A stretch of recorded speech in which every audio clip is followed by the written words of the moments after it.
নমস্কার, কেমন আছেন সবাই? দীপার রান্নাঘরে আরেকটি ব্লগে আপনাদের স্বাগত। আজ আমি বানাবো একটি হেলদি মিল্ক শেক। আমরা প্রত্যেকেই জানি বাচ্চারা তেমন দুধ খেতে পছন্দ করে না। দুধের গন্ধে সবসময় ওরা যেন নাক সিটকোয়।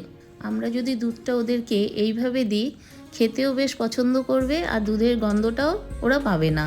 তো চলুন মিল্ক শেকটা বানানো যাক। পুরো ভিডিওটা দেখার জন্য অনুরোধ রইল। ভালো লাগলে লাইক, কমেন্ট ও শেয়ার করবেন।